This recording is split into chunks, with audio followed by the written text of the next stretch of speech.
to know what's on the other side before going to sleep. Like I have to. Like it took too long. I was like, maybe I'll do it some other time. Yeah. And then no, I said fuck it. At least I want to fucking know what's on the other side before I go to sleep. Like I have to.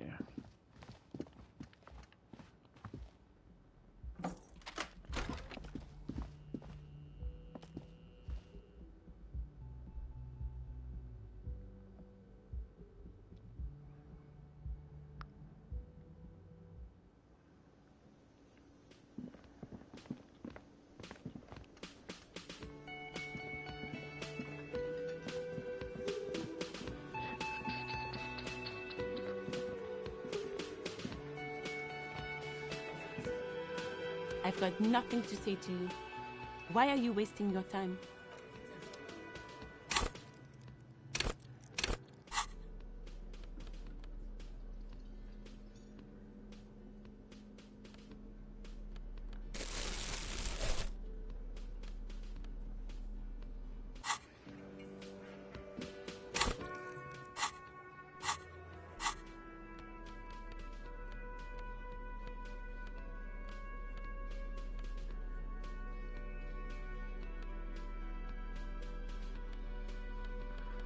I don't even have the bullets yet. I see I can have keys and whatever. Damn.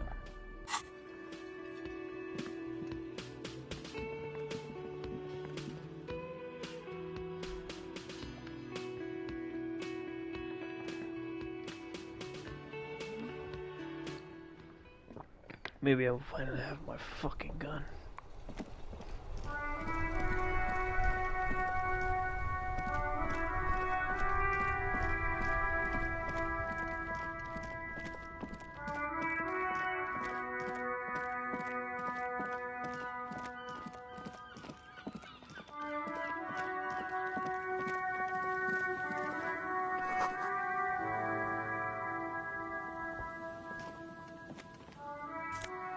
Is that money? I need money to pay my freaking rent. I'm gonna be sleeping outside.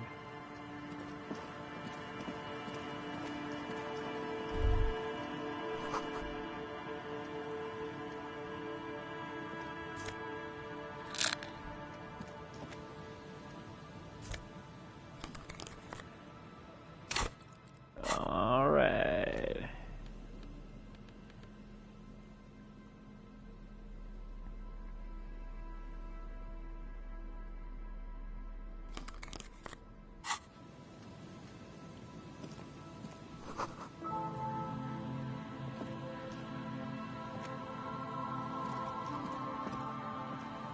Oh, it's the communism.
banged-up motor carriage lies half-submerged in the icy water, slowly sinking into the Insulindian Ocean. Only the cabin top, rear wheels, and the engine remain visible. Remember the tire tracks in Martinez? This is where they were leading. It appears to be so. I agree. We should definitely investigate. You get a sudden, sinking feeling. Stomach acid comes up as you look at the motor carriage in the deep, dark cold water. Why the doom and gloom? It's just a sunken motor carriage. Some motor carriages are bound to end up in the sea.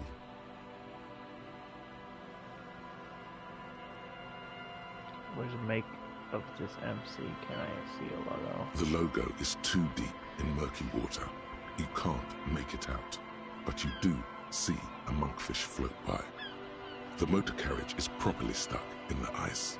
Getting it out would require a team of specialists. A single day in salty seawater would ruin most vehicles, but this one looks worn even in places the salt water hasn't touched it.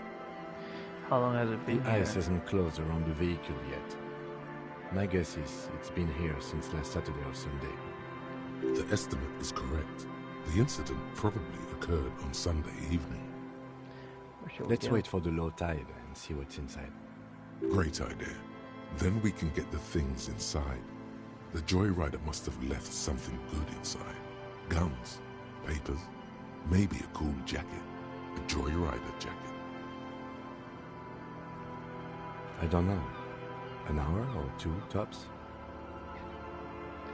So we'll come back at 12. See on the swing? No. As you sit down in the old, rusty playground, the world around you becomes very silent. The hinges creak under your weight, dangerously so. Nothing but the sound of seagulls high above in the sky, echoing like distant laughter. Ice cracks around the blue motor carriage in the sea. The tune on your lips forms a strange yet undeniably beautiful contrast with the surrounding bleakness. The lieutenant gives you a quick glance, then, still looking straight ahead, he joins you with a higher pitched and slightly more melodic trill. Two birds on a wire, whistling by the seaside, looking at the water and the sunken car. The clouds pass in the sky, and the shadow of the swing moves like the hour hand on a timepiece.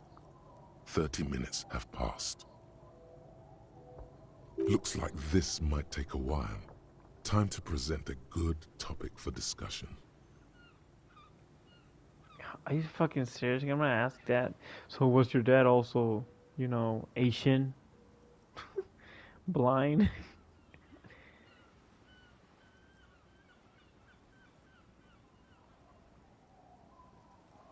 My dad and mom are both half Celite. Oh.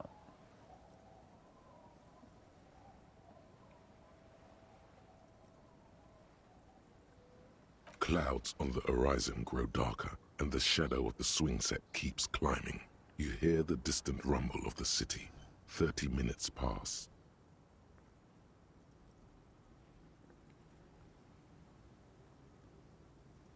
God damn it.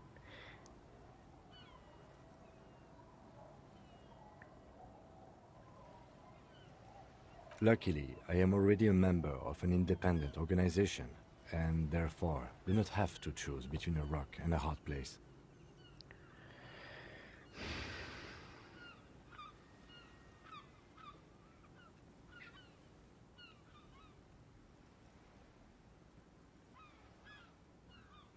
Your voice echoes on the water, strange and out of place in the environment. 30 more minutes pass.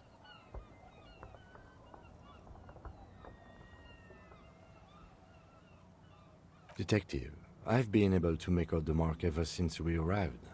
I find it odd that you haven't. It's a Capri, Model 40. Yes.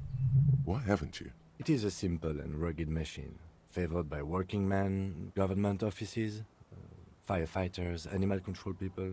You know, those kinds of people. Yes, 41. What do you think it stands for? It's as if he knows what it stands for, but wants you to say it. It's pedagogical. 41%. Does he know something about the driver of this vehicle? Oh no.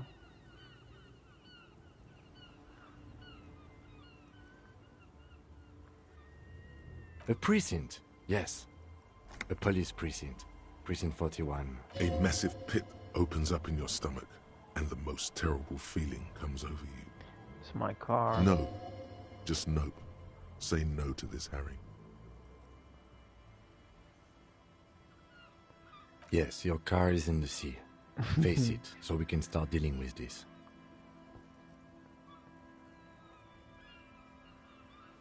The lieutenant just shakes his head. I'm afraid so, yes. It looks like you started in front of the whirling, jumped over the canal, and then drove your vehicle in the sea right here.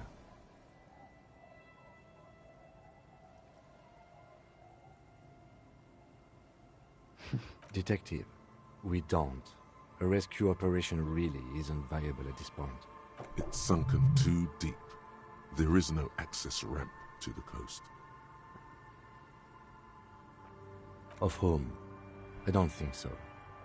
If anything, you were probably drunk. They're not gonna take me back after this, are they? That is very unlikely. All the electrics are toast. That goes for the electromagnetic steering and brake systems as well. You'd be lucky to find one undamaged component in there. In a few months, there will be nothing but rust left of this vehicle. It'll be cheaper to buy a new one. Well, not cheaper. This motor carriage costs 40,000 real. But in the long run, it still makes more sense to buy a new machine than try to refurbish this.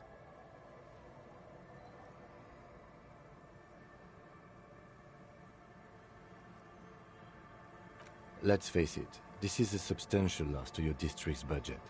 I mean, my station only has 4 other vehicles in addition to my kinema.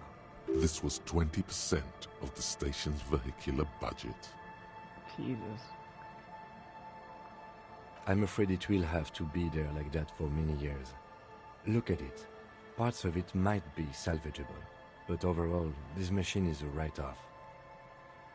People are more valuable than machines. Training a police officer is even more costly. The badge, the gun, and now this. The lieutenant adjusts his glasses and doesn't say anything. Things were going so well. We were just whistling merrily. You can still whistle. Besides, the night is always darkest before the dawn. Aww.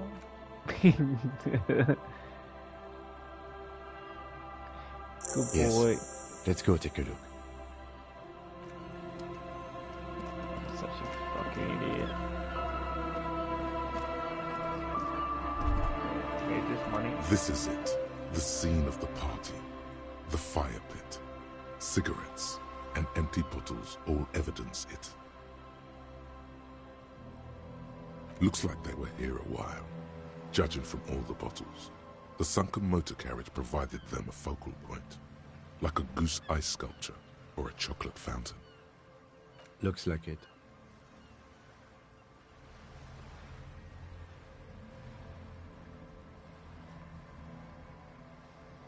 Hey, let's keep moving, detective.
Oh, it's a commander?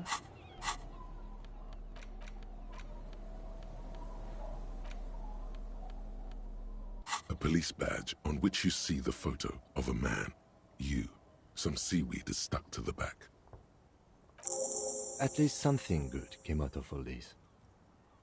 Encased between two durable plastic sheets is a bluish card with lines of information and a watermark in the shape of the street grid of Revachol West. You see a photo, a name, a rank, a document number, the date of issue, and, in the lower right corner, your precinct. The man keeps winking at you with his green-grey eyes. The photo is old, no doubt about that, but the badge is new. You used an old photo for a new badge. 8, maybe 10 years. The guy in the picture is rather good-looking. He's got a nice haircut and is distinctly lacking in massive sideburns. What do you think? His face is already contorted by the expression, although it looks less grotesque on him than it does on you now. The badge in your hand shines as you rotate it, catching light. You see lines of information on it, and a shining watermark. Harrier. That's long for Harry. So you are Harry. Evrard was half right. Probably not a lot of people know your full name. Whoever told him you're Harry Dubois didn't. It's a wartime name. Revolutionary. The kind mothers give their sons during troubled times. Like Undying or Boxer or Ironhide. A name like armor. Pleased to make your acquaintance, Harrier Dubois. The badge in your hands shines as you rotate it, catching light. You see lines of information. Lieutenant W. Freighter. The lieutenant is a rank above sergeant and below captain. It's the highest rank in the RCM that still does field work. I am a lieutenant. The title of Freighter is added to your rank when you decline a promotion to a higher rank. In your case, captain. You have declined twice, thus you're W. Freighter. There are many reasons one would do this. The rank above you in your precinct's decomptage might be taken, or sometimes promoted officers do not want to replace their superiors, out of respect. And sometimes they just prefer the type of police work available to their current rank, in your case, lieutenant. What is a West's computage? Decomptage is the hierarchical system employed by the Revachol Citizens Militia. It means counting down to twos. The countdown is modeled after the dual leadership system employed by the left during the revolution, which in turn was developed by last-century experimental psychologists in the University of Königstein. The lowest rank is junior officer, usually teenagers. Then there are the patrol officers, then sergeants, lieutenants, and then a captain. That's basically it, except for a few kings. Kings like satellite officers and the additional freighter rank I already explained. The long and short of it is, you're his superior. Oof. You are given the title of satellite officer if your partner is quickly promoted through the ranks and you rise with him. You don't seem to be a satellite.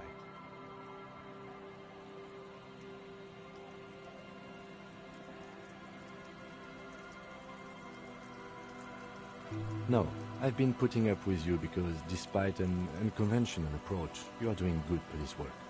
It matters more than driving your motor carriage into the sea. And now we've even found you back. He trusts you, for now. Try not to spoil it. Yes, apparently you've had a rather successful career in the past, and this leads me to believe maybe your current situation is only temporary.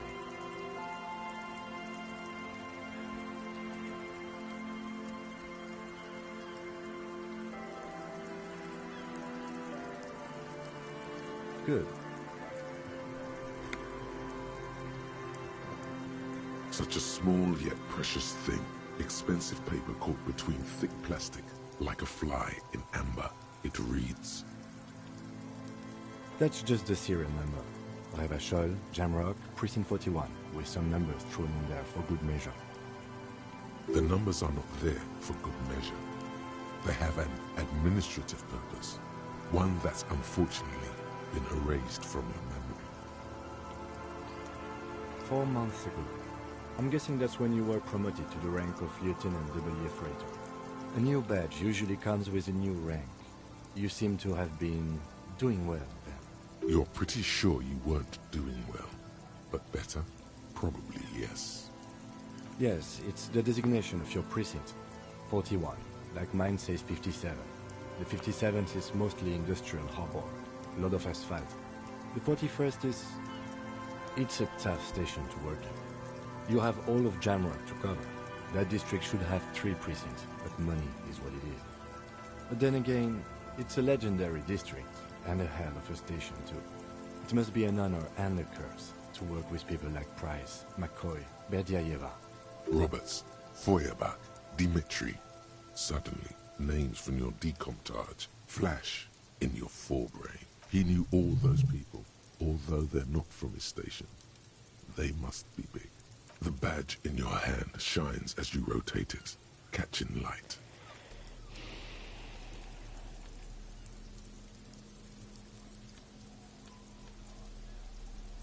Six crumbling petals rest on your... This is the Insulindian lily, called Maybelle's or Lucille's tears during the Revolution. Girls used... This flower is a spring flower, but it's a bit early for that, isn't it?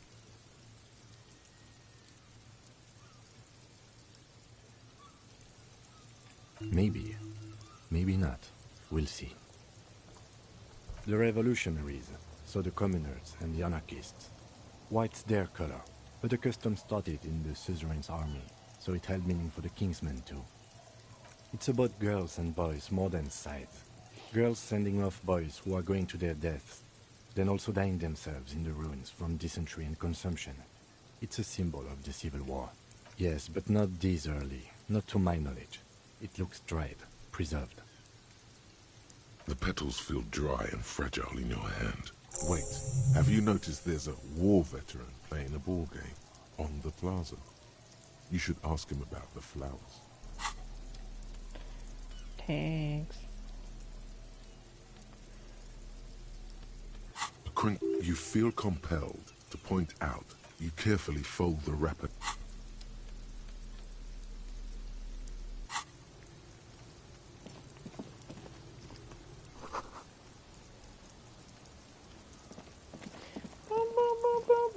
Oh, wait, I have an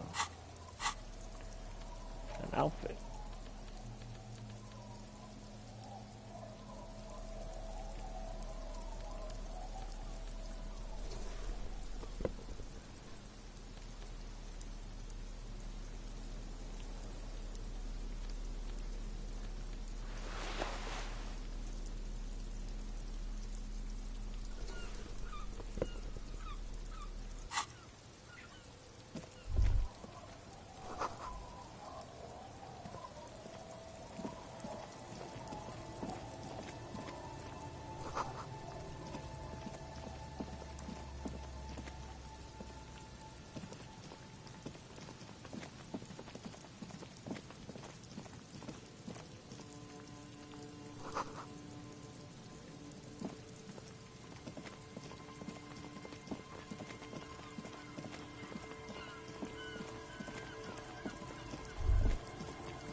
Great news.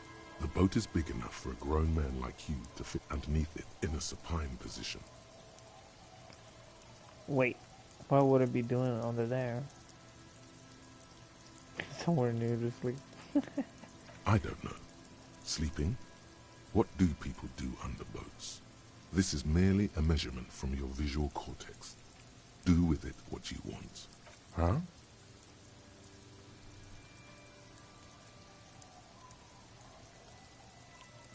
Sarcastic self-pity is not what we need at this moment, officer. I understand the situation looks grim, but we must continue with our investigation. Think of it as a salvation. You have a home somewhere. All cops do.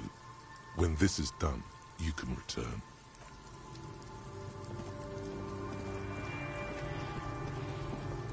Do we even get paid?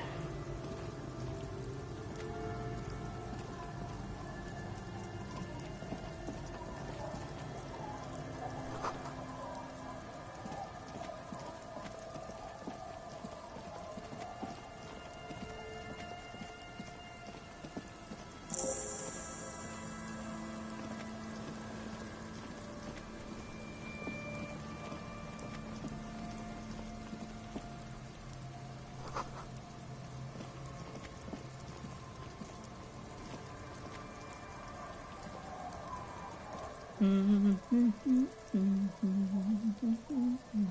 not sure about the melody, but it might be South Samaran, possibly Sigayan, also known as the apricot Suzunti. Welcome to the fishing village. Please lean in closer. I have cataracts. Then how does she know you're here?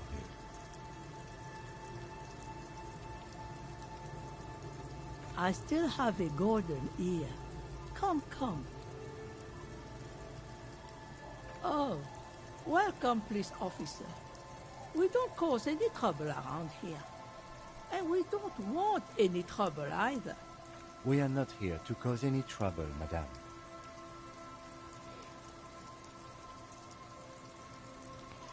Oh my god. Put your finger pistols at her and she's fucking blind.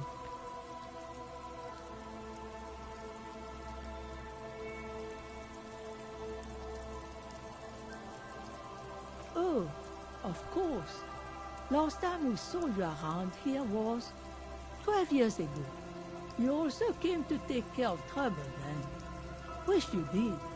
But still, in Martinez, you're considered an ill omen. Jesus. Oh, the usual. Dark tidings. Black hound. That's you, all right. A black hound licking your own heels. No, not you personally. I meant the RCM. Some of the men got into a fight. One of them killed another. Locked himself in that woodshed over there. He was brooding, needed some help opening the door. You got it open for him and took him to think about what he'd done in a more secluded place. She says it as if he was on some kind of spiritual retreat. We got killed.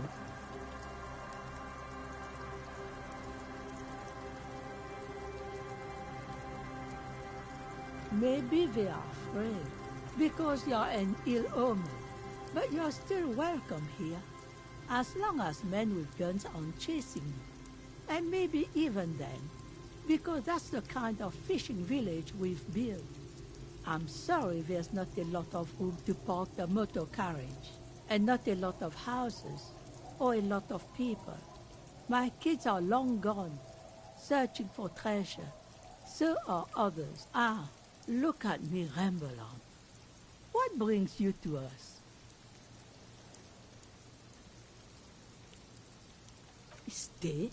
Most people here are trying to leave. That said, if lodgings is what you're looking for, I've got a free room in the shack. I won't charge you for it. Take it as a gesture of goodwill from the village to the RCM.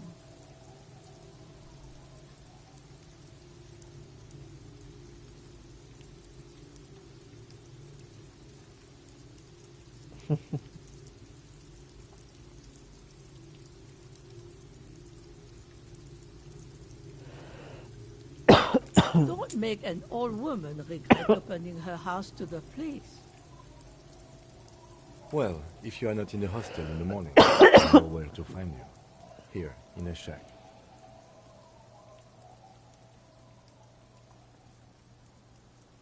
Just us. It's barely a village anymore. We almost don't exist. This is pretty much a non-place. A gap. A blank spot on the map. Just a cluster of nameless shacks on a nameless street. The place is so pornographically poor, it's not even funny. Well, there's Lillian and her kids. A few new folks live in the house to the east, but they are away right now. And then there's the drunks. Poor. Not a pretty sight, but there's little we can do about it. Home is home, even for them. Sooner or later, you'll see for yourself. Don't have to look long to find these guys.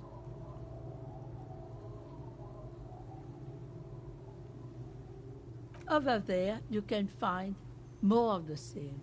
Shacks and trees growing wild. That's the pox. An old military hospital and its surroundings. Or it used to be, during the time of the suzerain. After the war, it was turned into a goodwill hospital for shell-shock veterans and folks looking for some quiet in the old sanatorium gardens. Now the area is crisscrossed with nameless streets and makeshift cinder block houses, shacks as far as the eye can see. The goodwill ran out. The staff left and the place was shut down. It's long gone by now. Here, for you? No, officer. The only money we have here is some coins the drunks tried hiding from their women and then forgot about.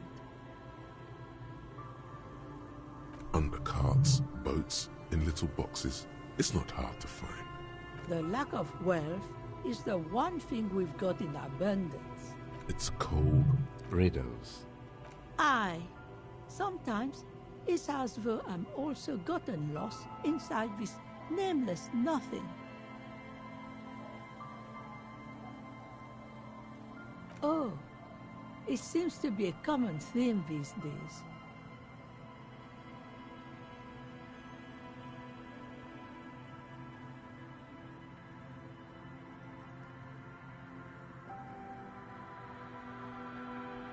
Isn't that what people always think when they are lost?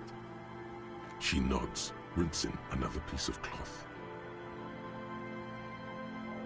Not much.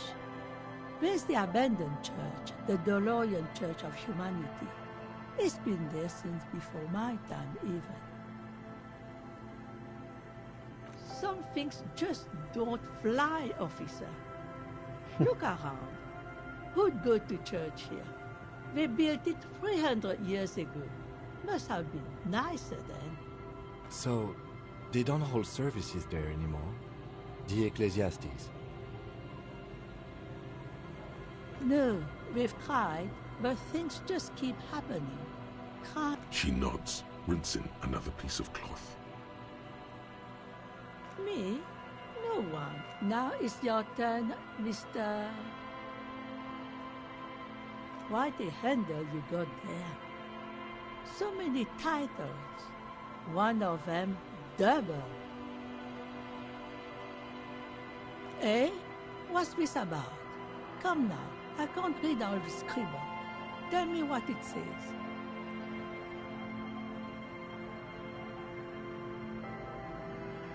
Huh, I might be half blind, but it looks like part of the village is gonna be a street. The best part, the part we need to get out of our houses. Have you asked Lillian about this? I won't even consider signing till I know she's on board. She's right over there, the dark-haired woman, leaning over the railing. Yes, you do that. Can't let fat Mr. Clare down now, can you? She is not impressed by a cop running errands for a local bigwig. Not at all.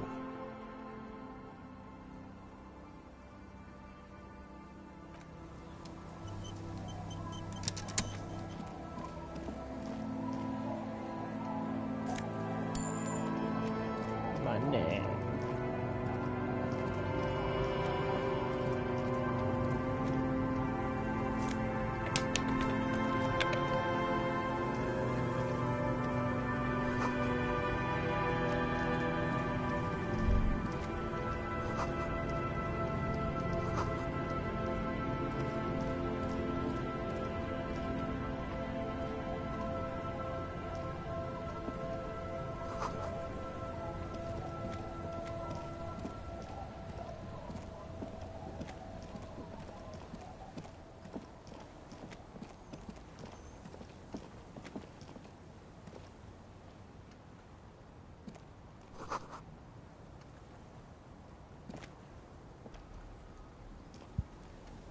The door has seen better days. The layer of paint has started to peel off due to the salt and wind from the sea. Even the lock looks slightly rusted. I'll wait outside to give you some time and privacy to check out your new living arrangements. But just so you know, after we are done with the day, I'll still be staying in the Whirling in Rags for the night. We'll meet in front of the shack in the morning.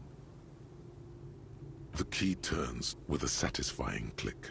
You can enter the shack now.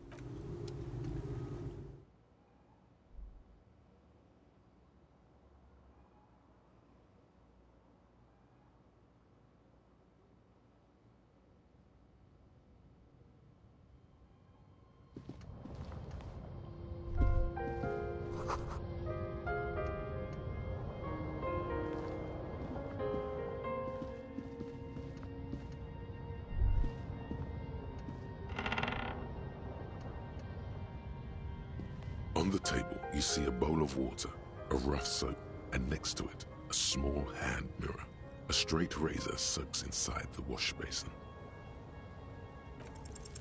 Like an artist with a brush or a master swordsman, you use the small mirror and the straight razor with some soap to remove all that unkempt hair from below the noseline. The sharp blade chafes against your skin, producing a scratching sound. Oh my god, The that look surface weird. underneath the beard feels tender, the air brushing against it chilly. They feel so smooth, surprisingly so. A feeling of freshness overcomes you, as if you just came from a cold bath. The water reflects back a vague image of your clean-shaven face. Despite the bulbous nose, unkempt hair, and persistent swelling, you look a little younger, maybe. You almost look like a professional. Almost.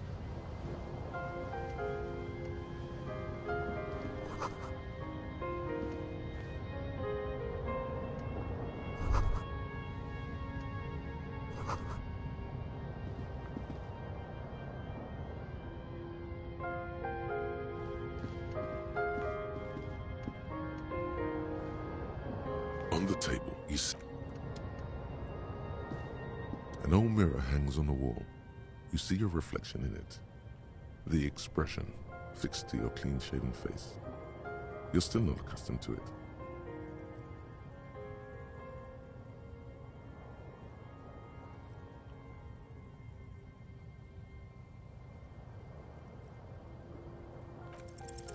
It's like something snaps in you. A nerve ending. A thought. A sadness. Your face in the mirror is suddenly clean of the layer that had distorted it for God knows how long. Just like that, it's over. The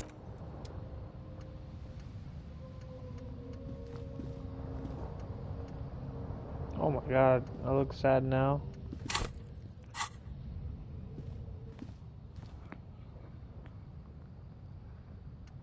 Jesus Christ. I prefer the other fucking face.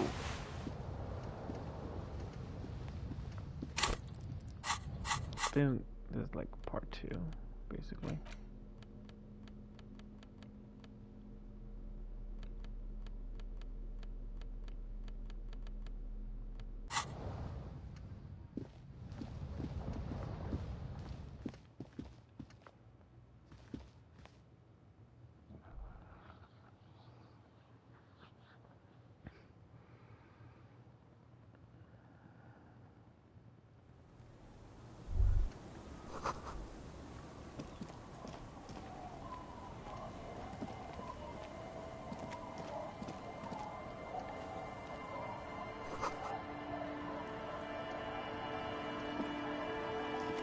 The scruffy-haired little boy kicks a stone. He can't be more than 5 years old. He watches his brother kick the stone with his tongue lolling out of his mouth. The stone-kicking one becomes frantic all of a sudden, as if that's something to be scared of. The obvious fact that you just stated. He looks just like me. Yes, it is. The boy doesn't answer. His brother throws another rock. Both of their hair is covered in some kind of dirt. The rock kicker was just being shy, but now he's enthusiastic again. You're bad with kids. I am just. And where are you, Kid Master General? Maybe I am. Now, how about some actual police work? We are not getting anything here. The kids don't reply, absorbed in their little game.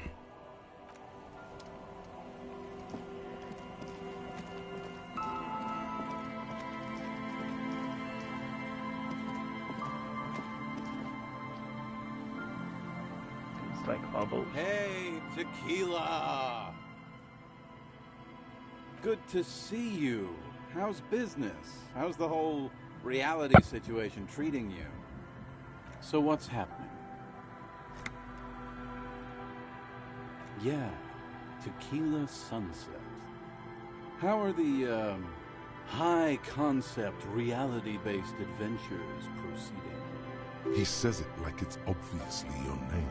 Like you call someone Billy Brunel or leader of the 4th Street Gang.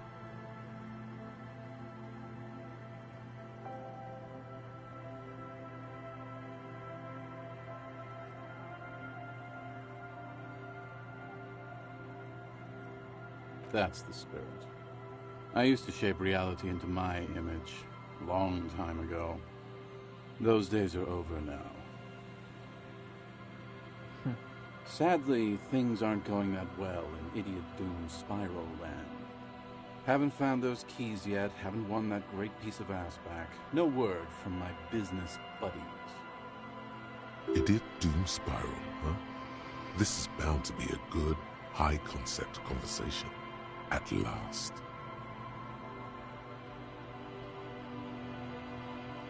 We are saving the world. Please! Please don't go! Don't go! Okay, we're drinking. We're drinking alcohol. That's what we're doing. I tried to save the world once, a long time ago, with enterprise, creativity, and willpower. But that didn't work out. So now, it's a pirate's life for me. It's you. You're Tequila Sunset. We've met before. Don't you remember? No, you sure don't. Aha. Do you want to know how Tequila Sunset came to be? Let me take a sip to moisten up my chords. Tequila Sunset rolled into Martinez last Friday. And by Tequila Sunset, I mean you. The man, the myth. Was I alone? Hey, let's not jump ahead of ourselves. This is your story.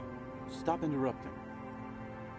You got here on Friday to solve a case, hoping to be the early bird who gets the worm. And by the worm, I mean the buzz. Because as far as I know, all you did was get piss drunk. Word on the street is you went around the local hostel telling people that you're a police officer, and that it would be really fucked up if you shot yourself in the head right in front of them. That's pretty high concept, if you ask me. It is. It is. The lieutenant's brow is furrowed. He's listening as casually as he can. It was a late Saturday night when we, the Union of Moribund Alcoholics, were getting our drink on. Nothing remarkable about this. We get our drink on 24/7. Makes everything warm and glowy. I trust you know the feeling. One moment we hear the sound of a motor carriage revving up somewhere on the plaza, followed by a series of dings and bangs. Do you remember the sound of wood cracking? The billboard. Naturally, loud noises pique the interest of anybody owning a pair of ears. That's just the reality we're in. Anyway, there was a brief silence. A gasp of silence, if you will. Followed by a real commotion. We heard the carriage careening towards the coast at top speed. Sounded like someone jumped the canal. We grabbed our brewskis and rushed to the jetty. Never underestimate the speed of an alcoholic.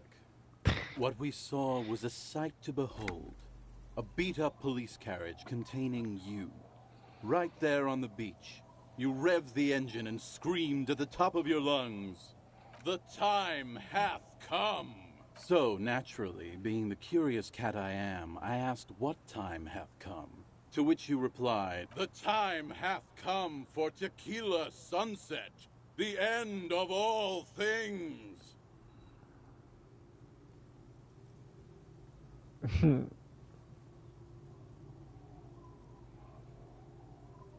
Yeah, looms.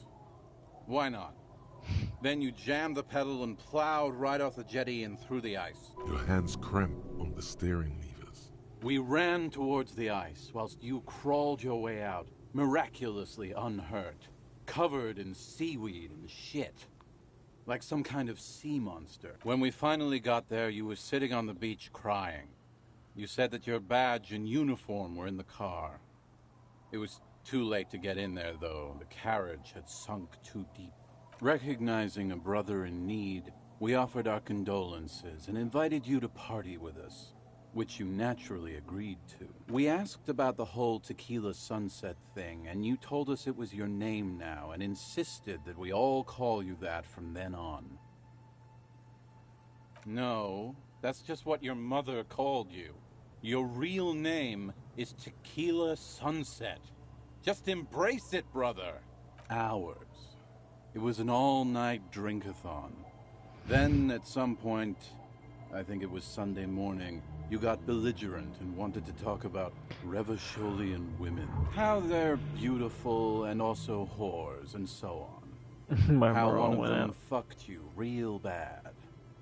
After a short while, you crossed the event horizon, looked sullen, got up, and left without saying anything. Wow, that's quite a story. Yeah, I bet Tequila's a fucking legend around the precinct. You must be proud to work with him.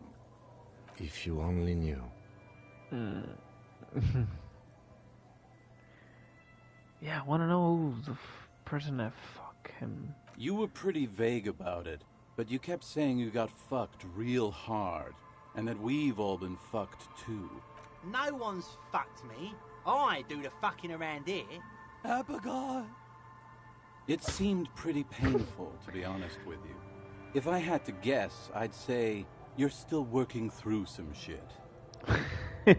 Beside your gun and your badge, you said something about your hope or heart or something. To be honest, the details are a little hazy. In retrospect, I guess you lost your motor carriage too? That's a big one. You told us that they were a bunch of fucking losers whose main interest was cramping your style. No specifics, though. It was more about you that night. You were the star of the show. You kept apologizing for being such a bad cop and for the damage you inflicted on everyone around you. You also kept pausing to knock the heel of your hand against your temples, saying, "Stupid, stupid, stupid." Yeah, you said it was no biggie and that you'd solve it in no time. And that you didn't need anyone to do it. You're doing it solo now. A lot of cops go solo and hermit once they reach that level of alcoholism. Yeah, you kept talking about how the coal mine owners were fucking us all over, just like that woman fucked you. I didn't agree with you, by the way. The spectral hand of the market makes sure everyone gets exactly what they deserve. It's a hard thing for a man to confront his past. That's why I avoid mine at all costs.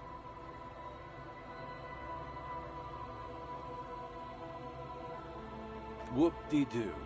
So now I'm a fucking storyteller. Right, why not? Better than a beach bum. It depends, really. Are you willing to help me out? You might get scammed here. Booze. Did you already forget our party? The thing I relayed to you earlier. So, have you got anything for good old idiot Doom Spiral? A bottle for a story. Seems fair to me. Classy. Hey, Spiral Boy, you gonna share that? Don't call Abigail. Shut up, guys. I'm telling a story here. Something happened to you. Something happened to me, too. My actual name is George. But around here, you already know. I was once a reasonably high net worth individual. A founder slash junior partner at a high-concept creative services agency. When I used the profits from my agency to finance what I called a cultural incubator. Abstract value generation, value per person, high-concept stuff. I developed the paradigm, worked within the paradigm, but the burden of leadership weighed heavily on me. So I went jogging every so often to keep myself sane. 22 full-time employees, an all-star team, a potentially historical set of individuals. Worrying about them often kept me up well into the morning hours. It did. With my trusty Sansariq tracksuit, I felt like I could conquer the world. But now dreams are worn thin, much like my tracksuit. One day I left on my evening run. As you may know, it's impossible to clear your head when you're distracted by the sound of keys jangling in your pockets. His eyes are clouded, his dilated blood vessels encircling his irises like stinging brambles. His eyes are your eyes. So I removed the key ring and put the keys for the front gate and the apartment into different pockets to stop the jangling, you see? At least, that was the plan. I was halfway done with my usual lap when it started to rain. The reality situation became very wet, very quickly. Wet, okay? It was raining really hard. I made my way back home and discovered that I didn't have the key to the front gate. I'd mixed it up with the key to the letterbox, which was useless. Naturally, the situation required me to climb over the gate, which I did. There was no climbing down because I slipped and landed on my ass. Ouch, indeed. Reality was looking rather grim just then. Me lying on my ass in a mud pit in the middle of a heavy shower. But when life knocked me down, I always got up.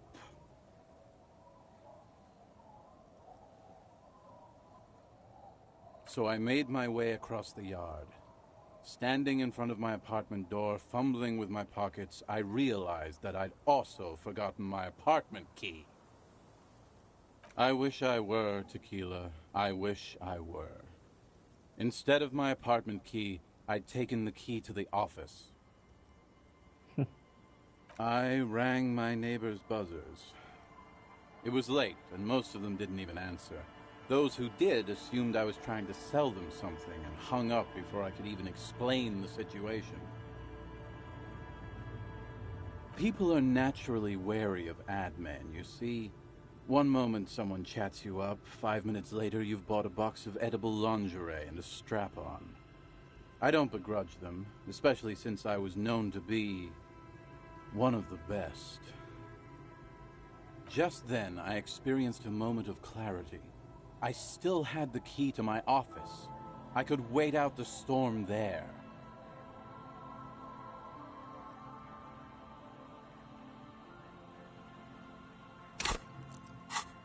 But when I reached my office, I remembered that I'd asked one of my producers to change the locks that day. And since I hired only the best, he'd already done it, and I couldn't get in. Anyway, long story short, life spiraled out of control. I haven't gotten into my apartment for years, and my girlfriend left me because she didn't want to date a homeless man. The company, well, you see where I'm going with this. So, now you've heard my tragic tale. What do you think? Like nothing you've ever heard, huh?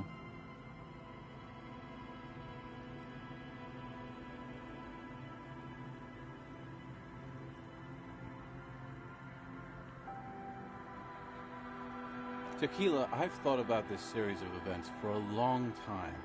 If there was anything else to it, I would have thought of it by now. Why didn't you go to the authorities? Well, at one point they came to me, but, you know, I didn't have any ID on me. So they tossed me in jail for 2 days.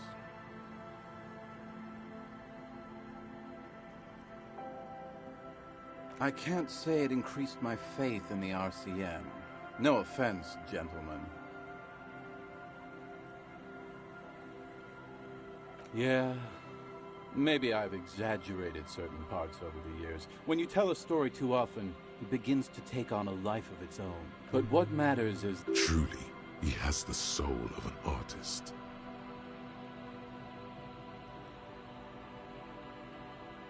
Oh, shit.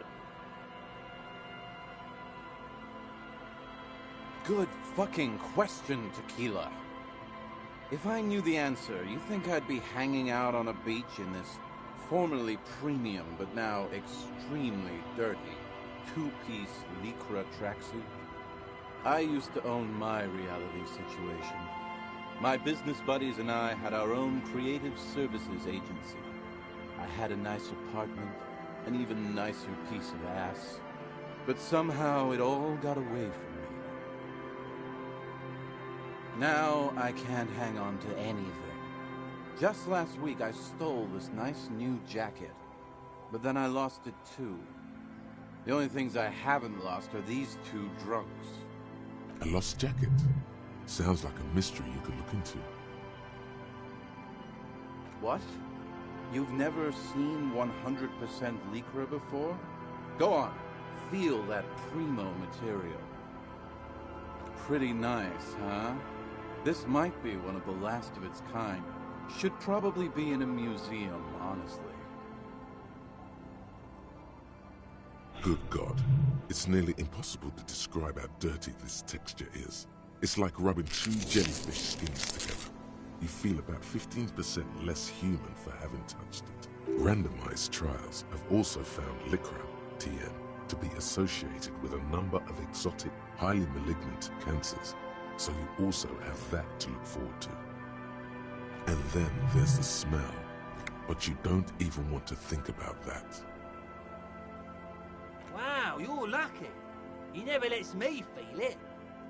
That's because your paws are fucking filthy, Rosie. We're right next to the bay. You could wash them any time. My agency, man. The Boom Boom Room. Our concept was combining high art with the lowest forms of marketing. The color red, breasts, and oil painting.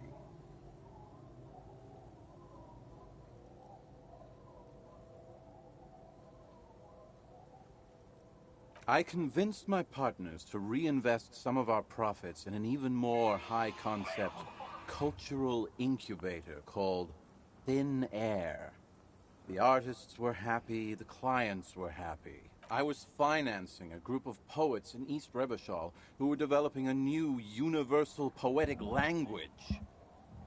But then it all went to shit. If it sounds like it makes no sense, that's because it doesn't.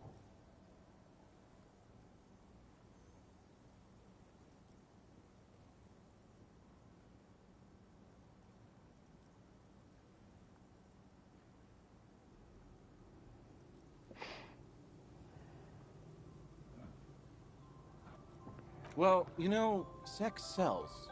That's the first rule of advertising.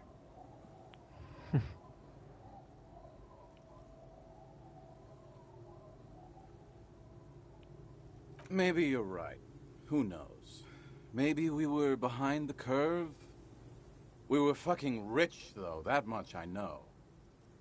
I'm all ears, Tequila. You too, Tequila Sunset. I'll leave it here. It's a whole other world in here. Jesus Christ.